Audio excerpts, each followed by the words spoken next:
The steam wand on the espresso machine hissed like an angry snake. It was a loud, aggressive sound, but it wasn't loud enough to drown out the noise of Vivian's own heart hammering against her ribs. She gripped the stainless steel pitcher with a hand that trembled just slightly. She hated the trembling. It was a weakness. It was a tell. And in her new life, she couldn't afford to have any tells. "Oat milk latte for Brad," Vivian called out, forcing her voice to sound steady and cheerful. A man in a Patagonia vest and expensive running shoes walked up to the counter, grabbed the cup without making eye contact, and walked back to a table where 3 other men were discussing venture capital funding. Vivian let out a breath she didn't realize she had been holding. She wiped her hands on her gray apron. This was her reality now. She was standing in the middle of the Slate, one of the most exclusive, high-end coffee shops in Pacific Heights, San Francisco. This wasn't just a cafe, it was a sanctuary for the ultra-wealthy. The people here didn't worry about rent or safety. They worried about stocks, IPOs, and which private school their kids would get into. It was the perfect place to hide. Vivian reached up and touched her hair. It was thick, dark, and curly, pulled back strictly into a tight, practical bun at the nape of her neck. She used to wear it down. She used to wear bright colors. She used to laugh loud enough to turn heads in a restaurant. But that was before Julian. Now Vivian was a ghost. She had deleted her Instagram, deactivated her Facebook, and smashed her old SIM card with a hammer before tossing it into a dumpster in Oakland. She had moved across the bay to San Francisco, renting a tiny, overpriced studio apartment in the Tenderloin district because it was all she could afford, just so she could work here in Pacific Heights. She chose this job for a specific reason. The manager paid in cash if you worked the early shift, and he didn't ask for too many documents as long as you showed up on time. She looked out the massive glass windows that lined the front of the shop. Pacific Heights was beautiful. It was one of the richest neighborhoods in the United States. The mansions across the street were worth $20 million each. The streets were clean. The police patrolled here constantly. But every time a black SUV slowed down outside the window, Vivian felt a cold spike of adrenaline shoot down her spine. Julian drove a black SUV. She turned back to the grinder, trying to focus on the smell of roasted beans rather than her paranoia. "He doesn't know you're here," she told herself. "He thinks you went to Los Angeles. You are safe." The bell above the front door chimed. It was a soft sound, welcoming and polite, but to Vivian, it sounded like an alarm. She instinctively kept her head down, focusing on wiping the counter, waiting to see who walked in. Usually, it was a nanny pushing a stroller that cost more than a car, or a tech CEO looking for caffeine. But the footsteps were different this time. They were heavy, rhythmic, and purposeful. Clack, clack, clack, hard-soled dress shoes on the polished concrete floor. The chatter in the cafe seemed to dip. The volume of the room lowered. It was a subtle shift, like the air had suddenly been sucked out of the space. Vivian looked up. Standing in the doorway was a man who looked like he had just stepped out of a magazine spread for billionaires. He was tall, Korean, with sharp cheekbones and eyes that were dark, calculating, and utterly terrifying. He wore a navy blue suit that was tailored so perfectly it looked like a second skin. It wasn't flashy, but the fabric screamed money. He didn't look like a customer. He didn't look like he was here for a vanilla latte. He looked like he owned the block. This was Minho. Vivian didn't know his name yet. She only knew that he was staring directly at her. He didn't move toward the line where the customers were waiting. He bypassed the velvet rope entirely. He walked straight toward the counter, his gaze locked on Vivian's face. He wasn't smiling. He wasn't frowning. He was just analyzing her. It felt like he was reading the serial number on her soul. Vivian's hands froze on the counter. Her instinct was to run. Every alarm bell in her head was ringing. Is this him? She thought. Did Julian send someone? Is this a hitman? The man stopped right in front of the register. He placed one hand on the counter. His fingers were long and elegant. On his wrist sat a silver watch that caught the morning light, understated, but clearly worth a fortune. He didn't speak. He just looked at her, his eyes scanning her face, her neck, her hands. Vivian tried to speak. Can I help you, sir?" Her voice cracked. She hated herself for it. The man didn't answer immediately. He leaned in closer. The smell of expensive cologne, sandalwood, and cold ocean air drifted over the counter. The tension was thick enough to choke on. The other customers were watching now. They knew who he was. Vivian could see the deference in their eyes. They were terrified of him, too. Now, before we continue with what happened next, I need you to do something real quick. If you're watching this and you haven't subscribed yet, please go ahead and hit the subscribe button right now. Also, drop a comment about your favorite part of the story and tell me what city you're watching from. I love seeing where all my viewers are tuning in from. And if you're watching without subscribing, I see you. Don't be shy. We're family here. Subscribe now and let's keep going. The man, Min-ho, didn't order a coffee. He didn't ask for a menu. Instead, he walked around the side of the counter. Vivian gasped and took a step back, her back hitting the espresso machine. "Sir, you can't come back here. This is for employees only." Min-ho didn't stop. He walked right into her personal space. The counter was narrow, and suddenly he was everywhere. He towered over her. Up close, he was even more intimidating. His skin was flawless, his jawline sharp enough to cut glass, but his eyes were cold. He stopped inches from her. He looked down at her hands, which were now gripping her apron so hard her knuckles were turning yellow. "You're trembling," Min-ho said. His voice was deep, smooth, and shockingly calm. It wasn't a question, it was a statement of fact. Vivian swallowed hard. "I had too much caffeine, I'm fine." Min-ho tilted his head slightly. He reached out. Vivian flinched, closing her eyes, expecting a blow, expecting violence, because that's what she was used to. But nothing hit her. She opened her eyes. Min-ho had reached past her to adjust the temperature dial on the grinder, but he wasn't looking at the machine. He was looking at her reaction. He had tested her. He wanted to see if she would flinch. "People who drink too much caffeine don't flinch like they are about to be struck," Min-ho said softly. He lowered his hand. "You are terrified. Who are you afraid of?" Vivian's heart stopped. She couldn't breathe. "He knows," she thought. "He can see right through me." "I don't know what you're talking about," Vivian lied. She tried to sound defiant, tried to channel some of the old Vivian, the one who didn't take nonsense from anyone. "I need to get back to work. If you aren't going to order, you need to leave. My boss won't like you being back here." A small, dry chuckle escaped Min-ho's lips. It was a terrifying sound because it held zero humor. He turned slowly and looked out at the cafe. He looked at the managers, the other baristas, the customers. He raised one hand in a lazy gesture. Immediately, the floor manager, a guy named Rick who usually yelled at everyone, came rushing over. Rick looked sweaty and nervous. "Mr. Kim," Rick stammered, bowing his head slightly. "I didn't know you were coming in today. Is everything okay? Is the coffee to your liking?" Min-ho didn't look at Rick. He kept his eyes on Vivian. "Rick, this new barista, who hired her?" "I did, sir," Rick said quickly. "She started 3 days ago. Is there a problem? I can fire her right now if—" "No," Min-ho interrupted. "She stays." He turned back to Vivian. The realization hit her like a bucket of ice water. Mr. Kim, Min-ho Kim. He wasn't a customer. He wasn't a hitman. He owned the building. He owned the cafe. He was her boss's boss. "I own the coffee you are pouring," Min-ho said, his voice dropping to a whisper so only she could hear.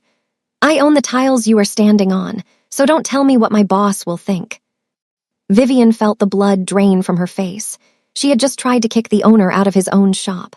I didn't know. I'm sorry, sir." Min-ho studied her for another long moment. He wasn't angry about the disrespect. He seemed fascinated by her fear. He was a predator who had found a wounded bird in his territory. And he was trying to figure out if it was worth eating or nursing back to health. "What is your name?" he asked. "Vivian," she whispered. "Vivian," he repeated, testing the word. The way he said her name made it sound foreign and intimate at the same time. "Fix your apron, Vivian, it's crooked, and stop shaking. It makes the customers nervous." He stepped back, creating space between them. The air rushed back into Vivian's lungs. "Bring a black Americano to my office in 10 minutes, Min-ho commanded. "And don't spill it." He turned on his heel and walked toward the back of the cafe, where a heavy steel door led to the private offices upstairs. The entire cafe seemed to exhale as he left the room. Vivian leaned against the counter, her legs feeling like jelly. She looked at Rick. "Who is that?" she hissed. Rick wiped sweat from his forehead. "That's Min-ho Kim. He owns the Golden Gate Syndicate. He owns half the real estate in this city." Rick leaned in closer, his voice dropping. "Listen to me, Vivian. Do exactly what he says. You do not want to get on his bad side. The rumors about him, let's just say he's not just a businessman." Vivian's stomach twisted. She had run away from a controlling, dangerous man, only to land a job working for a man who rumors said was a mafia boss. She looked at the espresso machine. She had 10 minutes to make the perfect Americano. If she messed this up, she lost the job. If she lost the job, she couldn't pay rent. If she couldn't pay rent, she had to move. If she moved, Julian might find her. She grit her teeth. She wasn't going to run again. Not today. 10 minutes later, Vivian stood in front of the steel door. She held a ceramic cup on a saucer. Her hands were steadier now. She had forced herself to breathe, to compartmentalize the fear. She was good at that. She had learned it the hard way. She knocked twice. "Enter," Min-ho's voice came from inside. Vivian pushed the door open. The office was nothing like the cafe downstairs. It was sleek, modern, and dark. The walls were lined with books and abstract art. One wall was entirely glass, overlooking the San Francisco Bay. You could see the Golden Gate Bridge in the distance, shrouded in fog. Min-ho was sitting behind a massive desk made of black wood. He was typing on a laptop. He didn't look up when she entered. "Place it on the coaster," he said. Vivian walked across the room. The carpet was so thick her shoes made no sound. She placed the coffee down gently on the designated coaster. Not a drop spilled. "Thank you, sir," she said, turning to leave. "Sit," Min-ho said. Vivian paused. "Sir, I have to get back to the floor. It's the morning rush." Min-ho stopped typing. He slowly closed the laptop. He looked up at her. "I told Rick you are taking a break. Sit down, Vivian." There was no room for argument in his tone. Vivian pulled out the leather chair opposite his desk and sat down. She sat on the edge of the seat, her back straight, her hands clasped in her lap. Min-ho picked up the coffee and took a sip. He didn't break eye contact. He put the cup down. "You lied to me downstairs," he said calmly. "I didn't." "You said you were cold. You said it was caffeine." Min-ho leaned back in his chair, crossing his fingers.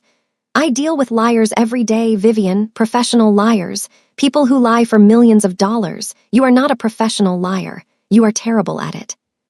Vivian bit her lip. She felt exposed. "Why are you working here?" Min-ho asked. "You are overqualified." "How do you know that?" "I watched you work for 3 minutes. You anticipate orders before people say them. You manage the workflow better than Rick does. You articulate your words like someone who is educated. Yet, here you are, working for minimum wage plus tips in a cafe where the rent is higher than most people's annual salary." He picked up a file folder from his desk and tossed it toward her. It slid across the smooth wood and stopped right in front of her hands. Vivian stared at it. "What is this?" "I had my assistant, June, run a background check on you while you were making my coffee," Min-ho said. Vivian's heart hammered. The fake name, the fake social security number, he knows. "Open it," he ordered. Vivian opened the folder with shaking fingers. She expected to see her real life exposed. She expected to see Julian's name. But the folder was empty. She looked up, confused. Min-ho's eyes narrowed. "Exactly. It's empty, Vivian, nothing. No credit history, no rental history prior to last month, no social media footprint. You didn't exist until 30 days ago." He leaned forward, his voice dropping to a dangerous whisper. "In my world, when someone doesn't exist, it means one of two things. They are either a spy or they are running for their life." He waited. The silence in the room was heavy. "I'm not a spy," Vivian whispered. "Then you are running," Min-ho said. "Who is chasing you?" Vivian looked at the door. She wanted to bolt, but she knew she couldn't outrun him. And oddly, despite his intimidating aura, he wasn't threatening her. He was curious. "It's personal," she said, her voice gaining a little strength. "And it doesn't affect my ability to make coffee." It does if your pursuer walks through my front door and starts shooting, Minho countered sharply. My business is my sanctuary. I need to know if you are bringing a storm to my doorstep. Vivian looked him in the eye. He won't find me here. I was careful. You think you were careful, Minho corrected. But you are shaking because I walked in wearing a suit. That tells me the man you are running from is wealthy, powerful, someone who wears suits. He was too smart. It was terrifying. If I tell you, Vivian said quietly, will you fire me? Minho looked at her. He saw the desperation in her eyes. He saw the bruise on her spirit, even if there were no bruises on her skin. He was a man who understood power dynamics better than anyone. He hated bullies. He was a boss, yes, and he was ruthless, but he had a code. That depends, Minho said. If you tell me the truth, I might let you stay. If you lie to me again, you are gone before you can finish that sentence. Vivian took a deep breath. She had to gamble. She had to trust this dangerous stranger. His name is Julian, she said, the name tasting like ash in her mouth. He's in tech. He's an investor. He didn't like it when I tried to leave. Didn't like it? Minho raised an eyebrow. He told me that if I ever left him, he would make sure I never worked in this state again. He said he would ruin me. He gets violent when he doesn't get his way. Minho's expression didn't change, but his eyes darkened. A shadow passed over his face. He tapped his finger against the desk. Julian, Minho said. Julian Vance. Vivian's eyes went wide. How do you know his last name? Minho didn't answer. A small, cold smile touched his lips. It wasn't a nice smile. It was the smile of a wolf who just realized dinner was serving itself. Julian Vance comes to this cafe, Minho said. He sits at table 4. He drinks oat milk cappuccinos. And he owes my associates a significant amount of money from a poker game in Macau 3 years ago. Vivian felt the room spin. He comes here. Rarely, Minho said, but he is in the city. Vivian stood up, her chair scraping loudly against the floor. I have to go. I can't work here, if he comes here. Sit down, Minho barked. It was a command, sharp and absolute. Vivian froze. If you run, he will find you, Minho said, his voice lowering to a calm, reasonable tone. He has resources. You have an apron and a fake ID. You will lose. So what do I do? Vivian asked, tears pricking the corners of her eyes. I can't stay here waiting for him to walk in. Minho stood up. He walked around the desk. He moved with a grace that was almost unnatural. He stopped in front of her, leaning against the edge of the desk, crossing his arms over his chest. You stay, Minho said. You work, you make my coffee, you keep your head down. But... And, Minho interrupted, his eyes locking onto hers with an intensity that made her knees weak. You let me handle Julian Vance. Why? Vivian asked. Why would you help me? You don't even know me. Minho looked at her. He looked at the curly bun that was starting to come loose. He looked at the defiance hidden under her fear. Because, Minho said softly, I don't like it when people touch things that belong to me. I don't belong to you, Vivian said, a spark of anger flaring up. Minho smirked. You work in my shop. You wear my apron. For the 8 hours you are on that clock, you are under my protection, and nobody threatens my employees, not even Julian Vance. He pushed a button on his desk phone. June, come in here. The door opened instantly. A younger Korean man in a sharp gray suit walked in. He held a tablet. Yes, boss, June asked. Update the security protocols for the cafe, Minho said, never taking his eyes off Vivian. I want a guard posted at the rear exit, and flag Julian Vance's license plate in the perimeter system. If he gets within 2 blocks of this building, I want to know. Understood, June said. He glanced at Vivian, surprised, but asked no questions. He turned and left. Minho looked back at Vivian. Go back to work, Vivian. You're safe now. Vivian stared at him. She didn't know if she was safe or if she had just traded one devil for another. But looking at Minho, standing there in his navy suit like a king in his castle, she realized one thing. Julian Vance was scary, but Minho Kim was terrifying. And for the first time in months, she felt a tiny glimmer of hope. Because maybe, just maybe, it took a monster to scare away a monster. Thank you, she whispered. Don't thank me yet, Minho said, turning back to the window to look at the city he ruled. Just make sure tomorrow's coffee is hotter. The lunch rush in Pacific Heights was a different kind of beast. In other parts of the city, lunch meant people grabbing a sandwich and rushing back to cubicles. At the Slate, lunch was a social performance. The cafe filled with women in athleisure, where that cost thousands of dollars, discussing charity auctions, and young tech founders in hoodies pitching startups over matcha lattes. Vivian was drowning in orders. I need 2 oat milk cortados, dry. A woman in oversized sunglasses barked, not looking up from her phone. Coming right up, Vivian said, her hands moving automatically. She was in the zone. Grind, tamp, pull, steam, pour. It was a rhythm that usually calmed her, but today her nerves were frayed wires. Minho had been in the cafe for 3 hours. He hadn't left. He sat at a corner table, table 3, which offered a panoramic view of the entire floor and the street outside. He had a laptop open, and occasionally men in suits would come in, whisper something to him, leave a folder, and walk out. He looked like a king holding court. Every time Vivian looked up, she felt his eyes on her. He wasn't staring lecherously. He was watching her like a bodyguard watching a client. It was unnerving, yet strangely grounding.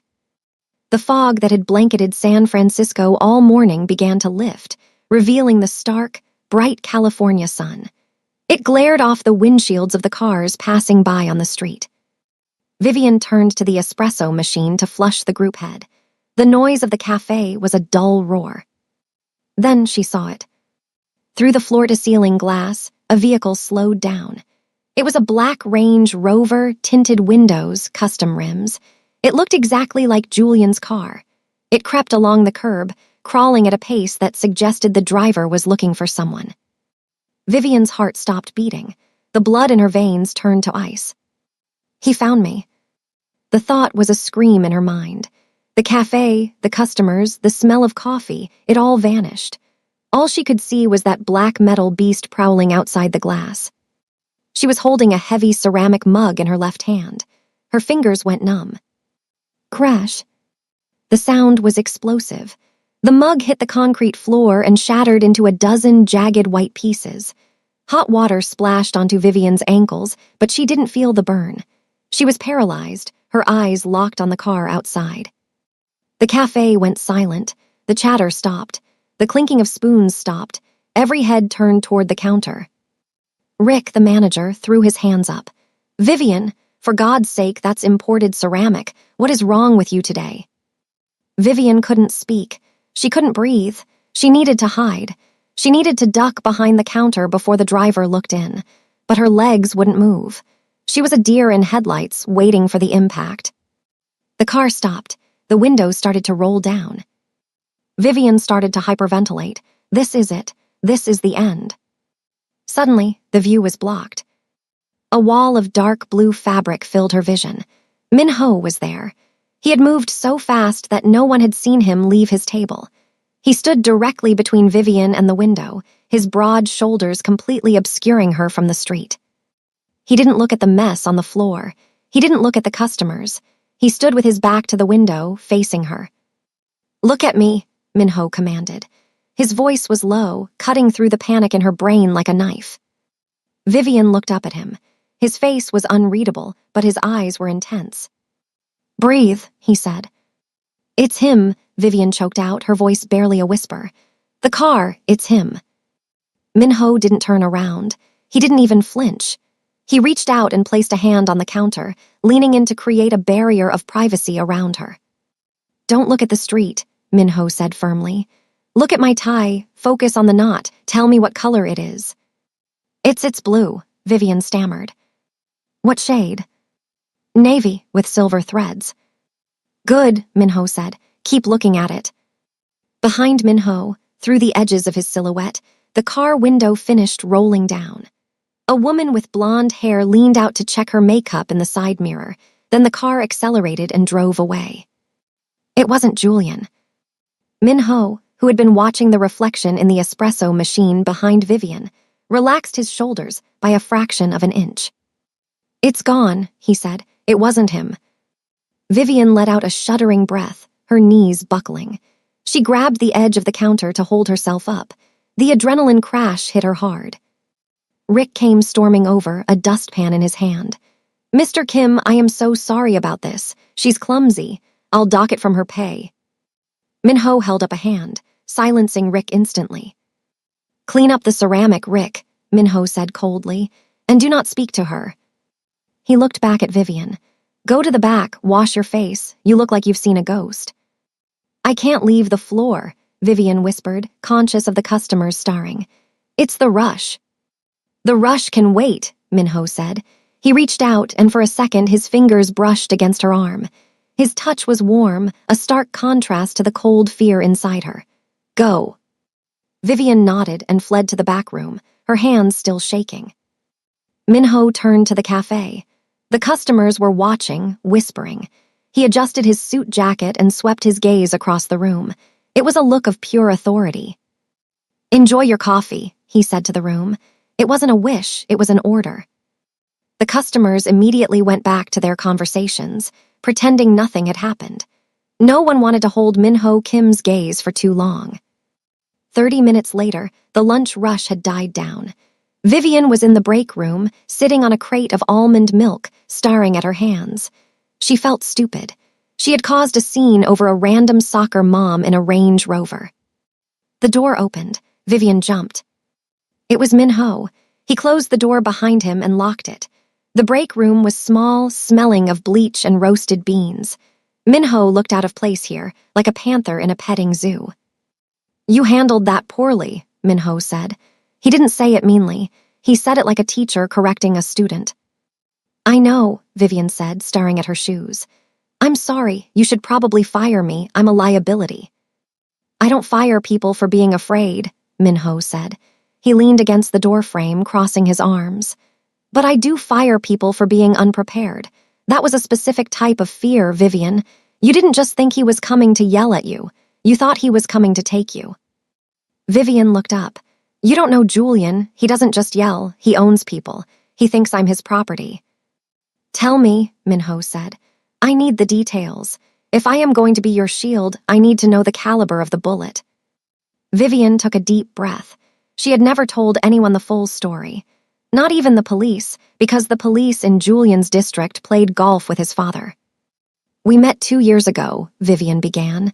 "He was charming. He swept me off my feet. But then the walls started closing in.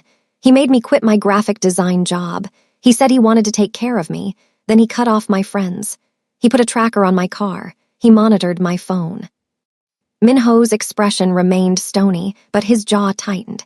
He detested men who needed to control women to feel powerful. To Minho, that wasn't strength, it was weakness. "I tried to leave 3 months ago," Vivian continued, her voice gaining strength.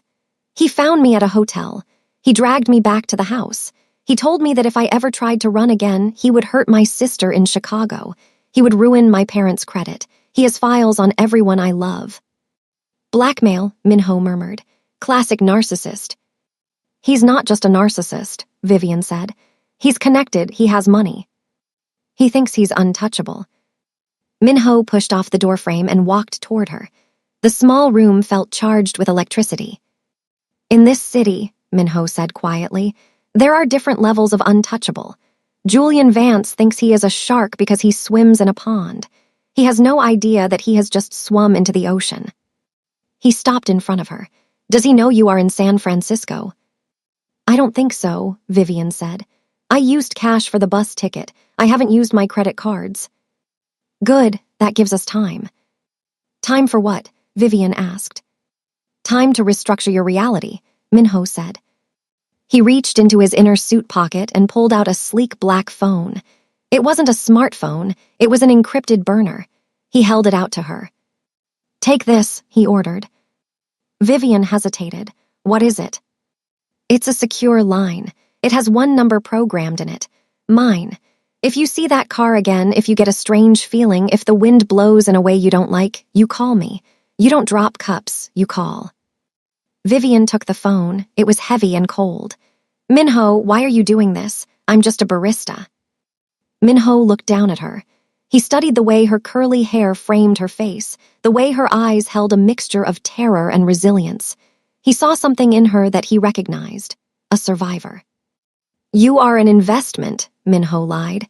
He told himself it was a lie. He told himself he was just protecting his business assets. But deep down, he knew it was more. He was intrigued by her. "And I protect my investments." He turned to the door. "Go back to work, Vivian, and fix your bun. It's messy again." Vivian watched him leave. She held the black phone to her chest. For the first time in her life, a man was giving her a tool to protect herself, rather than taking her tools away. Meanwhile, in the hallway, Minho didn't go back to his table. He walked straight to the back exit, stepping out into the alleyway where his personal security detail was waiting. June was there, leaning against a black sedan, smoking a cigarette. He straightened up when Minho exited. "Boss?" June asked, dropping the cigarette and stepping on it. Minho's face was a mask of cold fury. The calm demeanor he had shown Vivian was gone. In its place was the face of the shadow of soul, the man who ran the Golden Gate Syndicate. "Julian Vance," Minho said, the name sounding like a curse. "I want to know everything. I want to know where he sleeps, who he banks with, and which mistress he is currently seeing." "He's a mid-level player, boss," June said, confused. "Why the interest?" "He threatened one of ours," Minho said. He didn't specify that one of ours was a girl he had met 3 days ago. "Understood," June said, pulling out his tablet. "I'll have a dossier by tonight."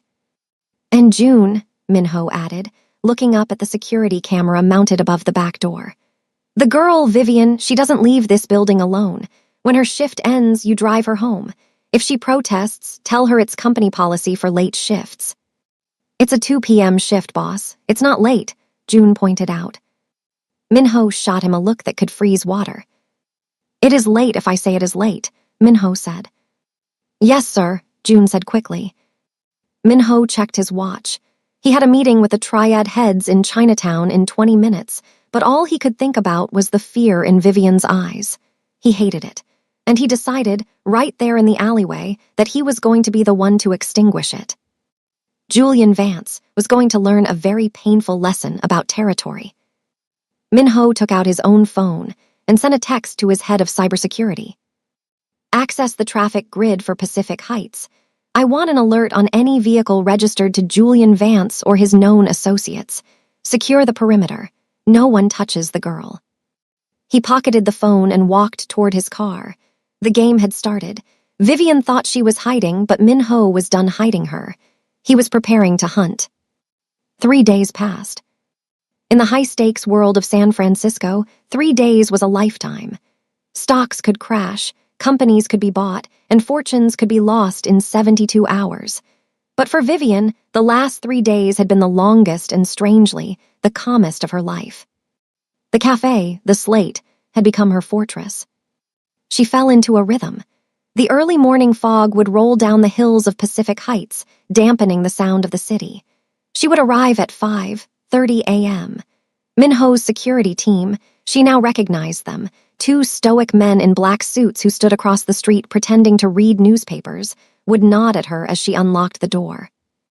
Minho was always there by 8:00 a.m. He had never been a regular presence in the cafe before she started, according to Rick. But now, he was a fixture. He claimed he was auditing the workflow, but everyone knew that was a lie. He sat at table 3, the one with the best vantage point of the entrance and the counter. He worked on his laptop, took meetings with dangerous-looking men who spoke in hushed tones, and drank the Americanos Vivian made him. He watched her. It wasn't a predatory gaze, it was a tether. Whenever a customer raised their voice or a loud car backfired outside, Vivian's eyes would snap to Minho. And every single time he was already looking at her, offering a subtle nod or a calm look that said, "I am here. You are safe." Vivian started to breathe again. She started to let her guard down. She even wore her curly hair a little looser, a few tendrils escaping the strict bun she had mandated for herself. It was Wednesday afternoon. The cafe was quiet, the lull between the lunch rush and the afternoon caffeine fix. The air smelled of roasted Ethiopian beans and rain. "Vivian," Minho called from his table. Vivian wiped her hands on her apron and walked over. She didn't tremble anymore when she approached him. Yes, sir. Another Americano. Minho looked up from a stack of documents. He looked tired. There were shadows under his eyes, hinting at the fact that he ran a criminal empire by night while protecting a barista by day. No, he said. Sit for a moment. Rick can handle the register. Vivian glanced at Rick, who was busy reorganizing the pastry case and avoiding eye contact with Minho at all costs. She sat down opposite him. You look different today, Minho observed. I slept, Vivian admitted, a small smile touching her lips. For the first time in months, I actually slept through the night. Good, Minho said. He leaned back, the leather chair creaking. Sleep is essential. Fear burns calories you need to replenish. Minho, Vivian started, using his name. It felt bold, but he didn't correct her. Why are you doing all this? The security outside, the drive home with June, I'm just nobody. Minho's eyes locked onto hers. They were dark, endless pools of intelligence. You aren't nobody, Vivian. You are someone who had the courage to leave a cage. I respect that. Most people stay in the cage because they are afraid of the wild. You chose the wild. Vivian felt a flush rise in her cheeks. It wasn't just gratitude she was feeling. It was attraction. A dangerous, ill-advised attraction to a man who was clearly more dangerous than the one she had left. Just then, the cafe landline rang. It sat on the counter behind the bar. Usually, it was vendors calling about milk deliveries or customers asking about Wi-Fi. I should get that, Vivian said, standing up. Let Rick get it, Minho said dismissively. Rick is in the back grabbing croissants. It'll stop ringing in a second. Vivian walked back to the counter. She picked up the receiver. The Slate, Pacific Heights. How can I help you? She said, her voice bright and professional. There was silence on the other end. Vivian frowned. Hello, is anyone there? For a moment, all she heard was heavy breathing. Then, a voice that made her blood turn into slush cut through the line. Did you think a coffee shop in Pacific Heights could hide you, Vive? The world tilted. Vivian gripped the edge of the counter so hard her fingernails dug into the wood. The voice was smooth, arrogant, and terrifyingly familiar. Julian, she whispered. She couldn't help it. The name slipped out like a curse. I have to give it to you, babe, Julian said, his tone conversational like he was asking about the weather. You got creative. A barista, really, with your degree. It's kind of pathetic, honestly, but don't worry. I'm coming to rescue you from that apron. How? Vivian's voice failed her. How did you find me? I have money, Vivian. Money buys eyes. A private investigator found a receipt, one slip-up. That's all it takes. Julian laughed, a cold, sharp sound. I'm in the city, I'm close. Actually, I'm about 3 minutes away. Make sure my cappuccino is ready. Dry foam, you know how I like it. Click, the line went dead. Vivian stood frozen. The receiver still pressed to her ear. The dial tone buzzed, mocking her. 3 minutes. Panic, raw and primal, exploded in her chest. She dropped the phone. It clattered onto the counter, knocking over a jar of sugar packets. She spun around. Her eyes found Minho. He was already standing. He had seen the way her shoulders collapsed. He had seen the color drain from her skin. He was moving toward her before she even took a step. Vivian didn't walk. She ran. She scrambled out from behind the counter, ignoring the confused looks of 2 customers who had just walked in. He's coming, she gasped as she reached Minho. She grabbed the lapels of his expensive suit, bunching the fabric in her fists. She was hysterical. He's coming right now. 3 minutes. I have to go. I have to run.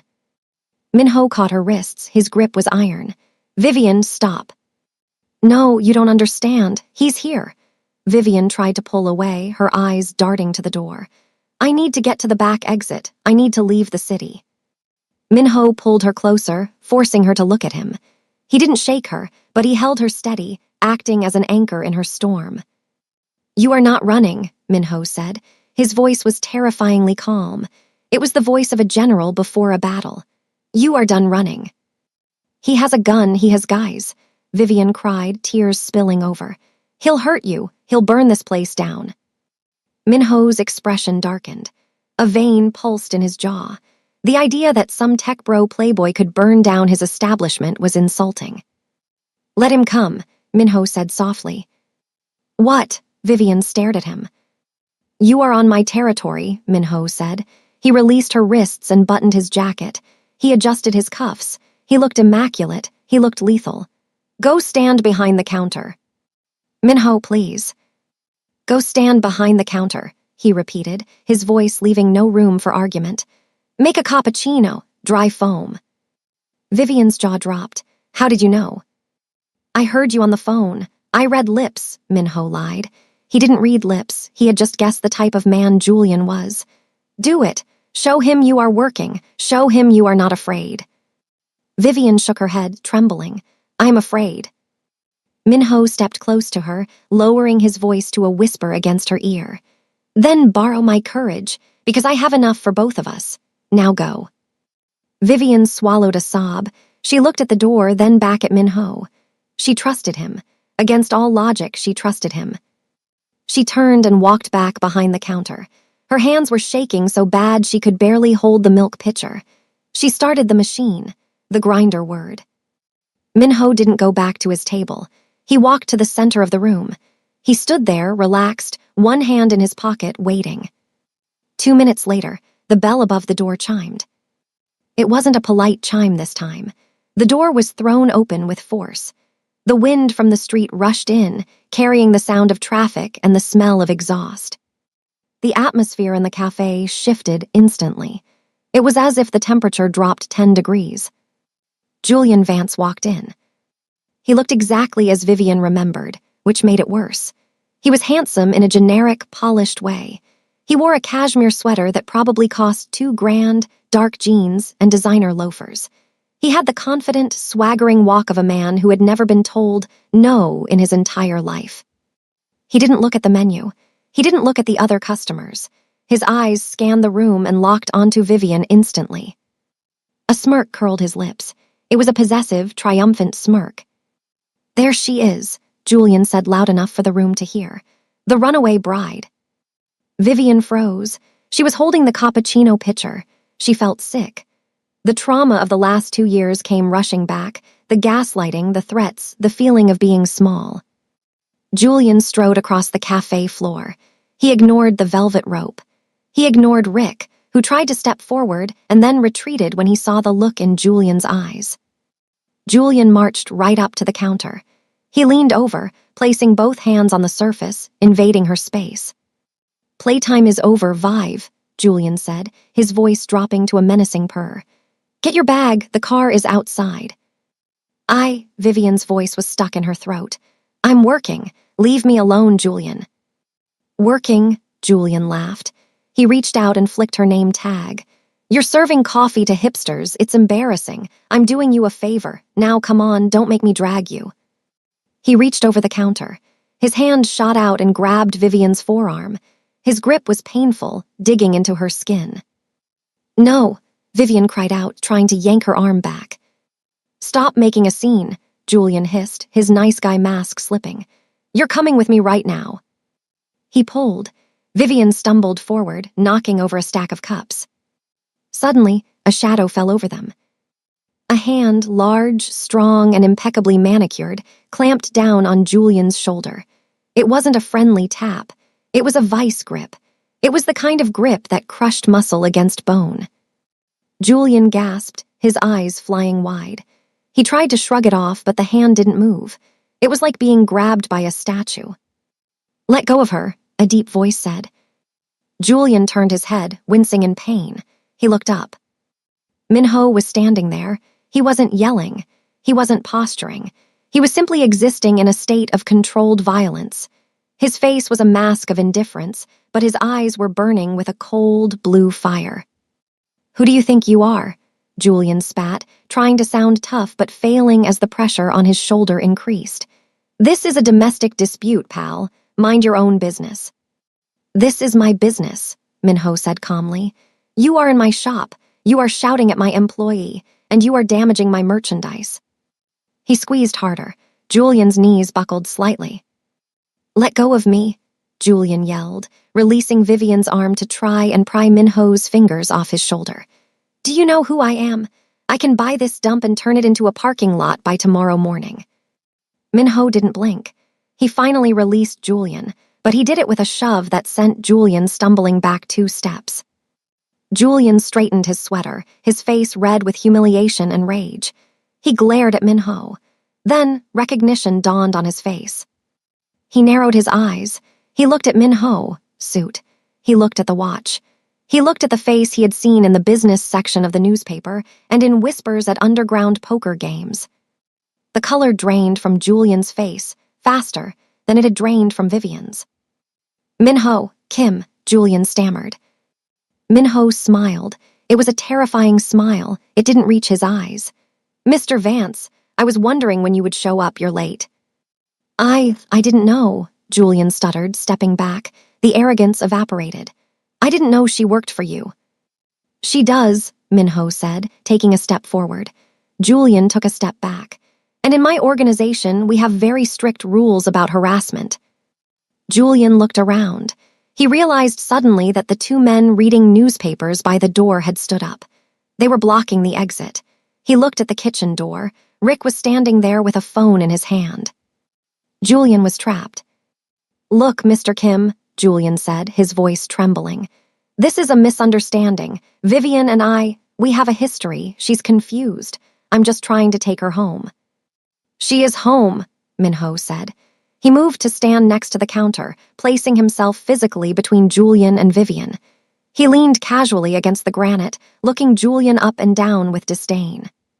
You look successful, Julian, Minho noted dryly.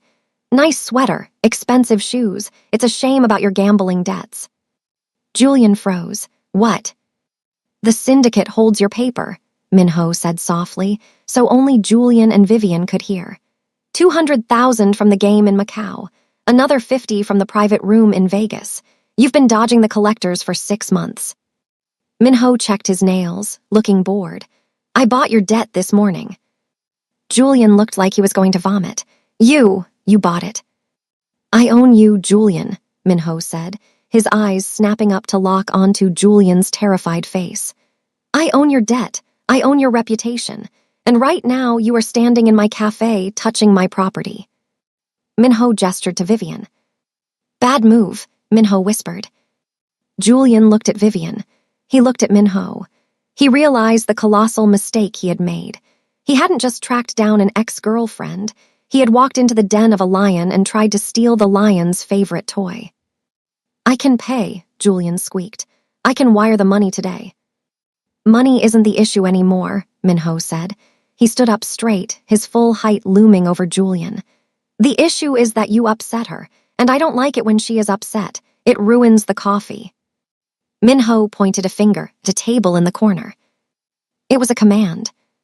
Sit, Minho ordered. We are going to have a chat, and if you try to run, well, my security team outside hasn't had any exercise this week.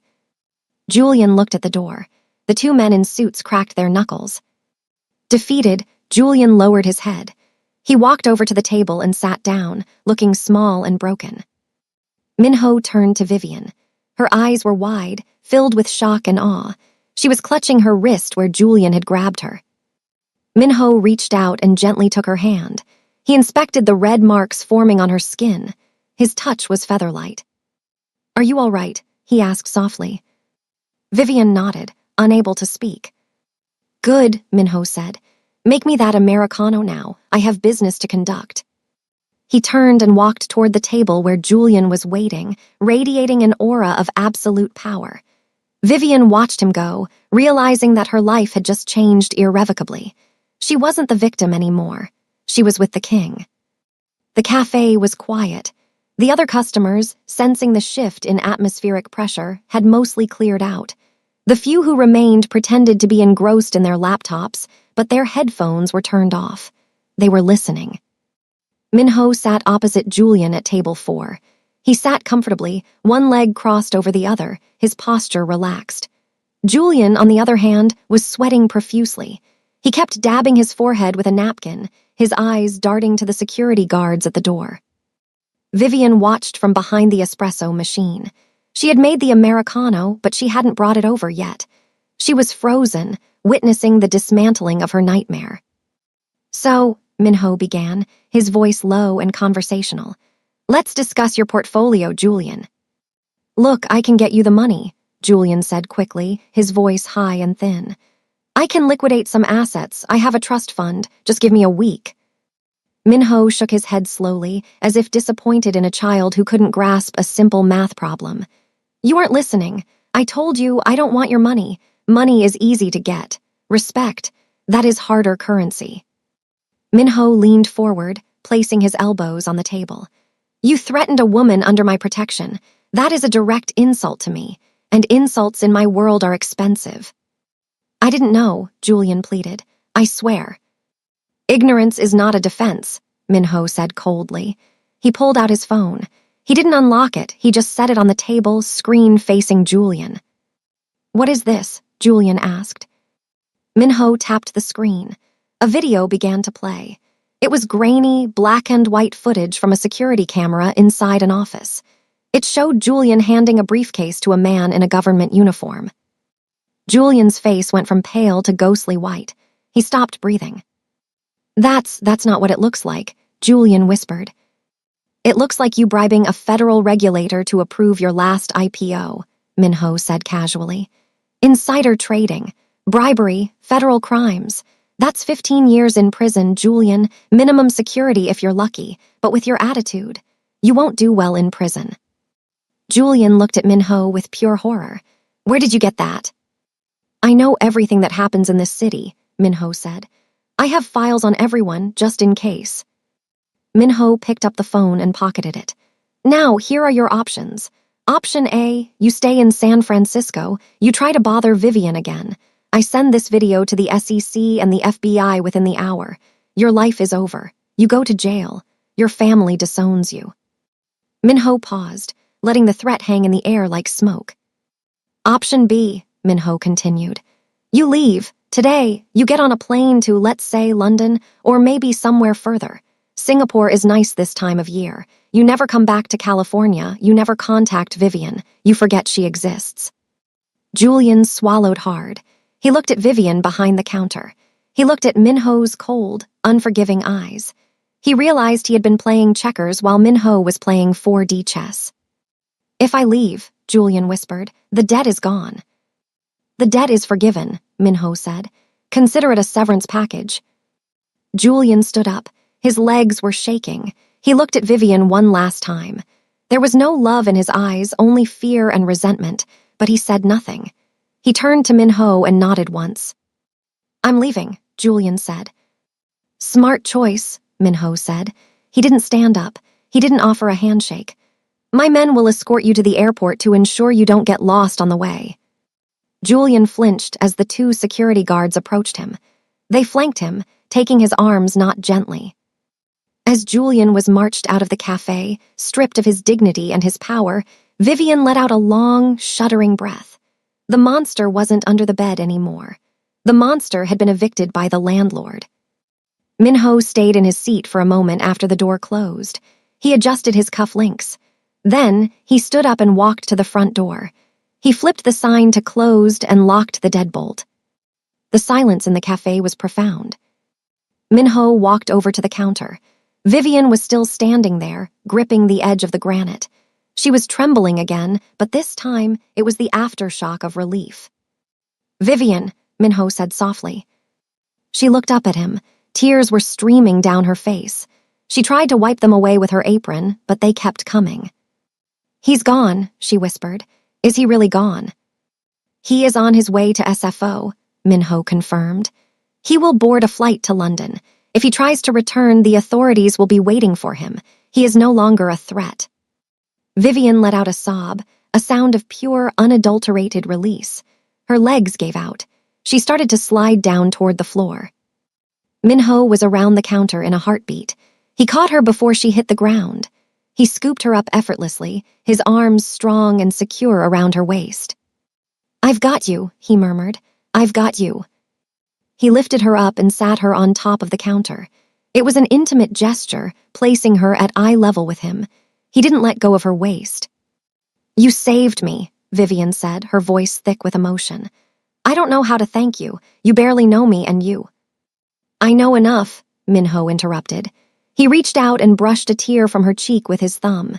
His skin was rougher than she expected, calloused from work or perhaps violence, but his touch was tender. Why? Vivian asked again. Why did you do it? Minho sighed.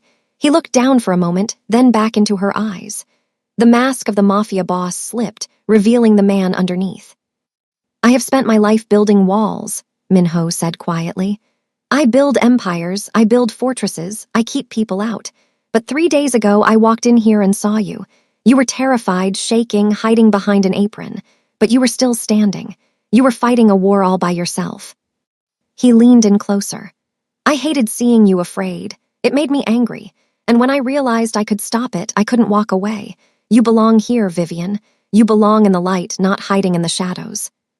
Vivian's heart hammered against her ribs, but this time it wasn't fear. It was something electric. She looked at his lips, then up to his eyes. Who are you really, Minho? She asked. Rick says you're dangerous. Julian was terrified of you. Minho didn't shy away from the question. I am dangerous, he admitted. I run the syndicate. I control the ports, the real estate, the underground poker games. I am a man who does bad things to bad people.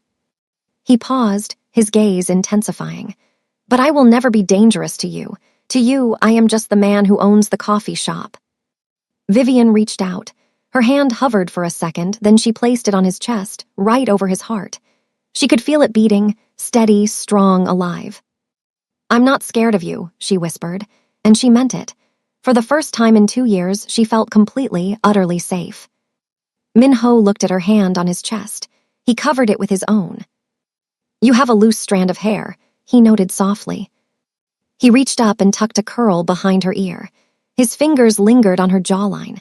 The air between them crackled with tension. You need a new job, Minho said, his voice husky. Vivian blinked. You're firing me. No, Minho said, a small, genuine smile playing on his lips. I'm promoting you. I don't need a barista anymore. I have plenty of people who can make coffee. I need someone I can trust. Someone who knows what it's like to survive. What are you offering? Vivian asked, breathless. Minho leaned in until their foreheads were almost touching. Everything, he whispered. I'm offering you everything. 2 weeks later. The wind whipped off the San Francisco Bay, cold and crisp, but inside the penthouse, it was warm. The apartment was located on the top floor of the Salesforce Tower, the highest point in the city. The view was breathtaking. From here, you could see the entire sprawl of San Francisco, the rolling fog, and the majestic red span of the Golden Gate Bridge. Vivian stood by the floor-to-ceiling window. She wasn't wearing a gray apron. She wasn't wearing practical sneakers. She was wearing a tailored cream blazer and matching trousers that fit her curves perfectly. Her hair was no longer in a tight, restrictive bun. It was loose, a halo of dark curls cascading down her shoulders, free and wild. She held a glass of champagne in her hand. Thinking, a voice came from behind her. Vivian turned. Minho walked into the room. He had ditched the tie, his white dress shirt unbuttoned at the collar. He looked relaxed, happier. Just looking at the view, Vivian said. It looks different from up here. Everything looks different when you aren't looking over your shoulder, Minho said. He walked over to her and wrapped his arms around her waist from behind, pulling her back against his chest. He rested his chin on her shoulder. Any news? Vivian asked. June called, Minho said. Julian was arrested at Heathrow Airport. Apparently, there was an anonymous tip about him carrying undeclared narcotics in his luggage. Vivian laughed softly. Did you put drugs in his bag? I can neither confirm nor deny that, Minho murmured against her neck, kissing the sensitive spot below her ear. Let's just say he won't be coming back to the States for a very, very long time. Vivian turned in his arms to face him. She looked up at the man who had changed her world. I signed the contract, she said. Which one? The management contract for the cafe chain, and the nonprofit for domestic abuse survivors you want to start funding. Minho nodded. Good, you'll run it better than anyone. You have the fire for it. I do, Vivian agreed. She felt powerful. She felt seen. Minho looked at her with an expression of pure adoration mixed with respect. You know, Vivian, I hired a barista because I needed coffee. I didn't expect to find a queen. Vivian smiled, a radiant, genuine smile that lit up the room. She stood on her tiptoes and kissed him. It was a kiss of gratitude, of passion, and of promise. And I took a job to hide, she whispered against his lips. I didn't expect to be found. Minho pulled her closer, the city lights twinkling behind them like a million stars applauding their victory. You're not hiding anymore, Vivian, Minho said firmly. Now we rule. Vivian looked out at the city one last time, then back at Minho. She wasn't the girl who dropped cups. She wasn't the girl who ran. She was Vivian, the partner of the king, and for the first time in her life, she was exactly where she was meant to be. Thank you for watching to the end. Please remember to click the subscribe button and make sure you like this video, and tell me in the comments where you're watching from. Thank you.